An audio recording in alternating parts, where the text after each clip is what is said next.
Hello दोस्तों। मैं उम्मीद करता हूँ आप लोग अच्छे होंगे और स्वस्थ होंगे। फ्रेंड्स, आज मैं बात करने वाला हूँ इंडियन ज्योग्राफी, संपूर्ण भारतीय भूगोल। इस श्रृंखला में आगे बढ़ाते हुए आज का अपना टॉपिक्स रहेगा प्रायद्वीपीय भारत की नदियों का तंत्र।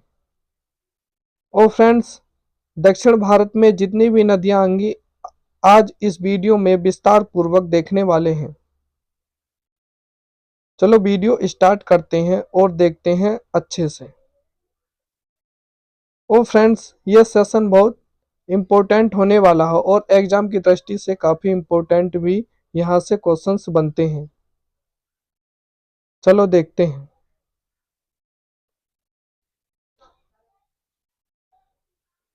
प्रायद्वीपीय नदी तंत्र, इसका देखते हैं सामान्य परिचय। भारत का प्राचीनतम नदी तंत्र कहलाता है ये प्रायद्वीपीय नदी तंत्र। इसमें प्रमुख नदियां आएंगी बंगाल की खाड़ी में कौन सी बहती है या अपना मुहाना बनाती है। ये बंगाल की खाड़ी में अपना मुहाना महानदी, गोदावरी और कृष्णा और कावेरी जैसी नदियां अपने बंगाल की खाड़ी में मुहाना बना देती हैं। अरब सागर में फ्रेंड्स ये गिरती हैं। नर्मदा, साबरमती और ताप्ती जैसी नदियां अरब सागर में गिर जाती हैं। और गंगा द्रोणी कौन सी बनाती हैं? चंबल, केन, सोन और बेतवा जैसी नदियां गंगा द्रोणी बना देती हैं। यह मौसमी नदियां हैं जो प्रायद्वीपीय भारत की जीवन रेखा के नाम से जानी जाती हैं। अब बात करते हैं इस डायग्राम से। फ्रेंड्स, ये जितनी नदियां बहती हैं, ये वाली नदियां, ये पश्चिमी भारत की ओर से बहती हैं और अरब सागर में अपना मुहाना बनाती हैं।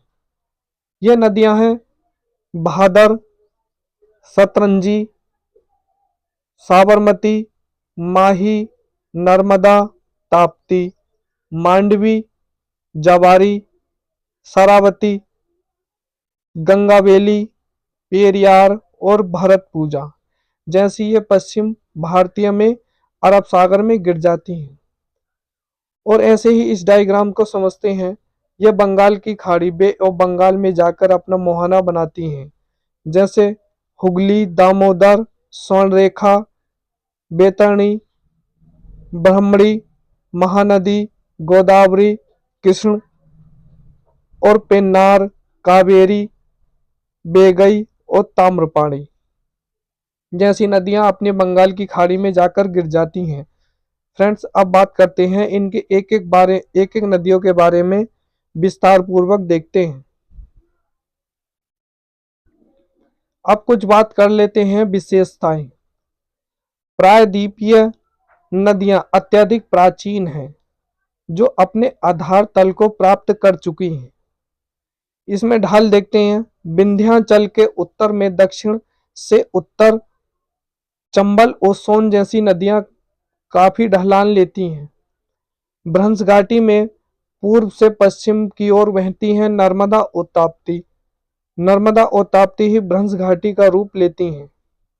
और सतपुड़ा के दक्षिण में पश्चिम से पूरब की ओर बहती हैं महानदी, कृष्ण, कावेरी जैसी नदियां। ये नदियां डेल्टा तथा एक्सुरी दोनों का निर्माण करती हैं। डेल्टा कौन कौन सी बनाती हैं फ्रेंड्स? महानदी, गोदावरी, कृष्णा और कावेरी जैसी नदियां डेल्टा बनाती हैं और एक्सुरी, नर्मदा और ताप्ती नदियां एक्सुरी बनाती हैं। नर्मदा और ताप्ती के अलावा अन्य नदियों का ढाल प्रवणता या मंद धीमा देखा जा सकता है। अब देखते हैं प्रायद्वीपीय नदियों का वर्गीकरण, क्लासिफिकेशन ऑफ पेनिनसुलर रिवर्स। इसमें बंगाल की खाड़ी देखेंगे और अरब सागर की खाड़ी में देखेंगे और गंगा द्रोणी में देखेंगे। बात करते हैं बंगाल की खाड़ी या पूर्व की ओर कौन कौन सी नदी आती हैं। सबसे पहले इस चीज को समझ लेते हैं। महानदी, गोदावरी, कृष्णा, कावेरी, बेगई और स्वर्णरेखा नदी बंगाल की खाड़ी में जाकर गिर जाती हैं और अरब सागर में गिरती हैं नर्मदा, ताप्ती, साबरमती, लूनी, माही, पुम्बा, पेरियार, मांडवी, भरतपुजा, ये अरब सागर में या पश्चिम की ओर गिरती हैं। और द्रोणी, गंगा द्रोणी कौन कौन सी नदियां बनाती हैं? चंबल, केन, बेतवा, सोन, बनास और पार्वती जैसी नदियां गंगा द्रोणी बनाती हैं।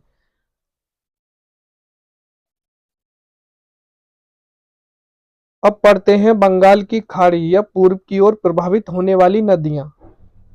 इसमें सबसे पहले नदी देखेंगे महानदी। महानदी का उद्गम स्थल सिहावा, जो रायपुर छत्तीसगढ़ में पड़ता है, वहां पे इसका उद्गम स्थल है। यहां से निकलती है ये नदी। ये मोहाना कहाँ बनाती है? 851 किलोमीटर बहने के बाद डेल्टा बनाते हुए बंगाल की खाड़ी में गिर जाती है। इसकी प्रमुख नदियों के बारे में बात कर लेते हैं। तो बाईं ओर से मिलने वाली नदी शिवनाथ, हसदेव, मंड और इब जैसी नदियां इसकी बाईं ओर से इसकी सहायक नदियां हैं। और दाईं ओर से मिलने वाली नदी जोंक, ओंग और तेल, ये मात्र 3 नदियां दाईं ओर से मिलती हैं। इस पे परियोजना कौन सी बनी हुई है? परियोजना प्रोजेक्ट जो बना हुआ है नाराज, जो उड़ीसा में पड़ता है। और टिक्कर पारा, जो भी ये भी उड़ीसा में ही पड़ता है। और सबसे ज्यादा एग्जाम में पूछे जाने वाला क्वेश्चन, हीराकुंड बांध किस नदी पर बना हुआ है? तो हीराकुंड बांध महानदी पर बना हुआ है। यह भारत का सबसे लंबा बांध है जो उड़ीसा में पड़ता है। इसकी विशेषता के बारे में बात कर लेते हैं। महानदी के किनारे कौन कौन से शहर बसे हुए हैं? तो एक तो है रायपुर और कटक, पुरी और संबलपुर। 4 ऐसे राज्य हैं, शहर हैं जो महानदी तट पर बसे हुए हैं। यह एक अनुवर्ती नदी है। बेसिन बनाती है, अफवाह बेसिन के रूप में बनाती है। बेसिन किस किस राज्यों में बनाती है? तो ये बनाती है छत्तीसगढ़, उड़ीसा, झारखंड, मध्य प्रदेश। और राष्ट्रीय जलमार्ग इसी पर बना हुआ है जो 5वें नंबर का है। फ्रेंड्स, इस डायग्राम से आप अच्छे से समझ लो, रायपुर सिहावा छत्तीसगढ़ में पड़ता है ये। इसका उद्गम स्थल यहाँ से है महानदी का। और यहाँ हीराकुंड बांध बंधा हुआ है। और यहाँ पे पारादीप उड़ीसा में अपना डेल्टा बना देती है। और यहीं पे भी नेशनल हाईवे 5 स्थित है। और ये क्षेत्र बायोस्फीयर रिजर्व के नाम से भी जाना जाता है। अब बात करते हैं गोदावरी नदी। इसका उद्गम स्थल देखते हैं त्र्यंबकेश्वर, जो पश्चिम घाट नासिक महाराष्ट्र में पड़ता है। यहाँ पे इसका उद्गम स्थल है। और मोहाना ये बनाती है 1465 किलोमीटर बहने के बाद डेल्टा बनाते हुए बंगाल की खाड़ी में जाके गिर जाती है। दोस्तों, गोदावरी नदी की टोटल लंबाई 1465 किलोमीटर है। इसकी सहायक नदियों के बारे में बात कर लेते हैं। बाईं ओर से मिलती है पूर्णा, प्राणहिता, बेनगंगा, वर्धा और पेनगंगा और इंद्रावती, धूना और सबरी जैसी नदी बाईं ओर से मिलती हैं गोदावरी नदी में। और दाईं ओर से मिलती है बंजरा और प्रभा जैसी नदियां दाईं ओर से मिल जाती हैं। बात करते हैं अब अन्य तथ्य। दक्षिण भारत की, काफी इंपॉर्टेंट क्वेश्चन, दक्षिण भारत की सबसे लंबी नदी जिस कारण से दक्षिण गंगा या बूढ़ी गंगा के नाम से जाना जाता है। फ्रेंड्स, एग्जाम में ये आता है कि बूढ़ी गंगा या दक्षिण भारत की गंगा किसे कहा जाता है? तो गोदावरी को कहा जाता है। बात आती है दक्षिण की गंगा, तो ये आती है कावेरी नदी। और ये बात कह रहा है यहाँ दक्षिण गंगा, तो दक्षिण गंगा की कौन सी नदी है? गोदावरी नदी है। इसमें शहर कौन कौन से बसते हैं? त्र्यंबकेश्वर, नासिक, नागपुर, निजामाबाद और भद्राचलन जैसे शहर इस नदी के किनारे बसे हुए हैं। इस पर बने हुए परियोजना के बारे में समझते हैं। निजाम सागर बांध, ये मंझरा नदी पर बंधा हुआ है। और मंझरा किसकी सहायक नदी है? गोदावरी नदी की सहायक नदी है। और ये निजाम सागर बांध कहाँ पर बंधा हुआ? तेलंगाना में बंधा हुआ। ऐसे ही श्री राम सागर जो कहाँ बंधा हुआ है? तेलंगाना नदी में है। ऐसे ही जायवाड़ी जो महाराष्ट्र में स्थित है, यह भी परियोजना महाराष्ट्र में ही स्थित है। बात आती है पोलावरम जो आंध्र प्रदेश में स्थित है, यह भी परियोजना आंध्र प्रदेश में स्थित है। बात करते हैं इस नदी को लेकर महाराष्ट्र, आंध्र प्रदेश, उड़ीसा, मध्य प्रदेश के मध्य विवाद होता रहता था। ये कब हुआ था? 1956 में अंतर्राज्यीय जल विवाद अधिकरण को सुलझाया गया, जिसे निपटाया गया। अब बात द्रोणी के बारे में बात कर लेते हैं। महाराष्ट्र, तेलंगाना, आंध्र प्रदेश, छत्तीसगढ़ और मध्य प्रदेश और उड़ीसा जैसे राज्यों में अपनी द्रोणी श्रृंखला बना लेती है। फ्रेंड्स, ये रहा डायग्राम गोदावरी का। त्रंबकेश्वर नासिक से स्टार्ट होती है और राजमुंद्री आंध्र प्रदेश में चापाकार का डेल्टा बनाते हुए अपनी विलीन हो जाती है। और यह भी बायोस्फीयर रिजर्व के नाम से जाना जाता है।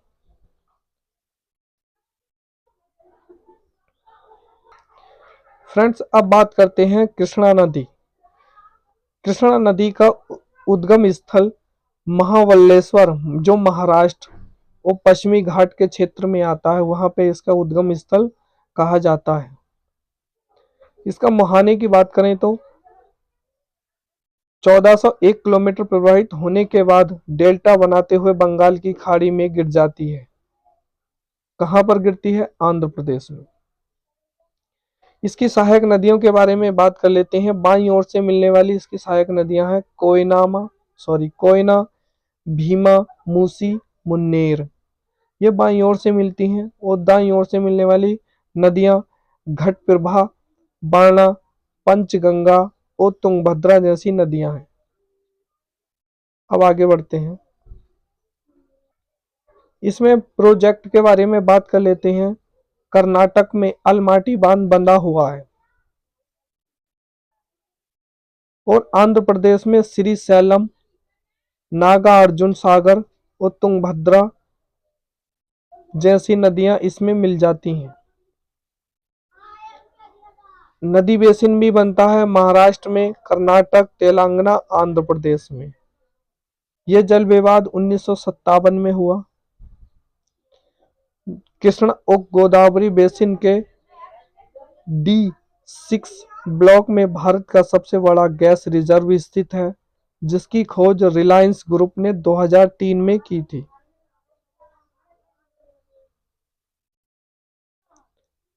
आप इस डायग्राम को देख सकते हैं, कृष्णा नदी का डायग्राम है फ्रेंड्स।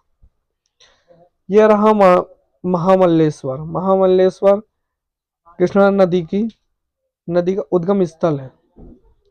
और यहाँ पे बे ऑफ बंगाल में जाकर गिर जाती है, यानी विलीन अपना मुहाना बना लेती है। अब बात करते हैं कावेरी नदी। इसका उद्गम स्थल कावेरी कुंड ब्रह्मगिरी पहाड़ियों से है, जो पश्चिमी घाट कर्नाटक में पड़ता है। वहां पे इसका उद्गम स्थल कहलाता है।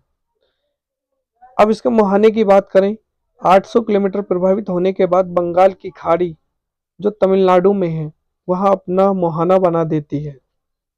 और इसकी सहायक नदियों के बारे में बात करें तो बाईं ओर से मिलने वाली सहायक नदी हरिंगी, हेमवती और अर्कवती हैं।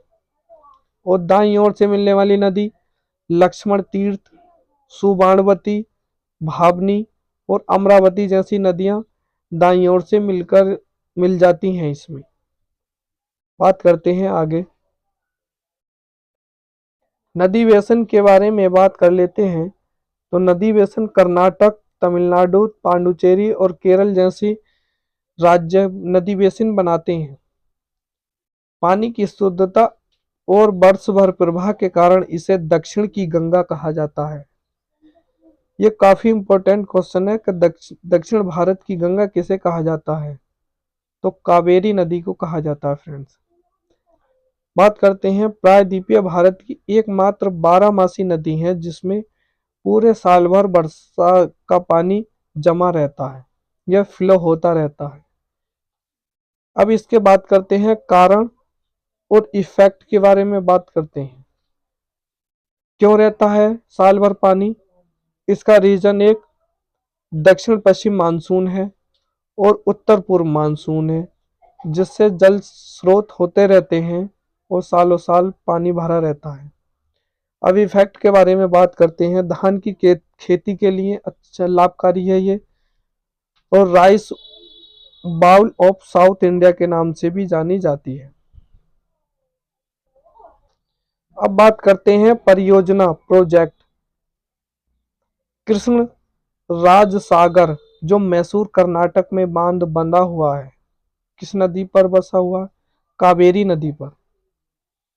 मैतूर बांध जो कर्नाटक में है वो भी इसी नदी पर बंधा हुआ है। नदी द्वीप के बारे में बात करें तो कर्नाटक श्रीरंगपट्टम में है, शिव समुद्र भी परियोजना है, और तमिलनाडु में श्रीरंगम जैसी श्रीरंगम जैसे द्वीप इसी नदी में ही बसे हुए हैं। जलप्रपात वाटरफॉल की बात करें तो शिव समुद्र जलप्रपात है, शिवानम जलप्रपात है, और मेकेदातु जलप्रपात है। और शहर के बारे में बात करें तो तंजावुर शहर, मैसूर और श्रीरंगपट्टम जैसे शहर इस नदी पर बसे हुए हैं। यह तमिलनाडु, केरल, कर्नाटक व पांडुचेरी के मध्य आए दिन विवाद होता रहता है। एक नजर यहाँ देखते हैं। गोदावरी नदी, गंगास ऑफ साउथ, दक्षिण की गंगा, या पेरिफेरली बेसिन गंगा।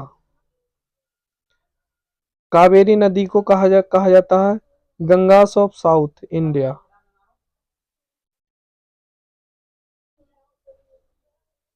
या कह सकते हैं दक्षिण भारत की गंगा।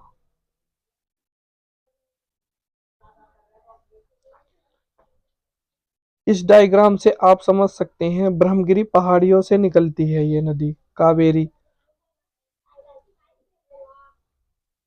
और बे ऑफ बंगाल में जाकर विलीन अपना मुहाना बना लेती है। अब फ्रेंड्स छोटी नदियों के बारे में बात कर लेते हैं। बंगाल की खाड़ी की ओर प्रभावित होने वाली छोटी नदियां जैसे सुबाण रेखा, इसका उद्गम स्थल छोटा नागपुर पठार से है। जलप्रपात हुंड्रो जलप्रपात इस पर बना हुआ है, जो झारखंड की प्रमुख नदी कहलाती है स्वर्ण रेखा। इसका मुहाना बालेश्वर जो बंगाल की खाड़ी में है।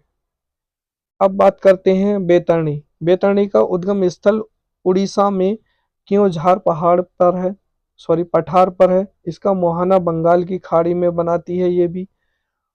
अब बात करते हैं ब्राह्मणी। यह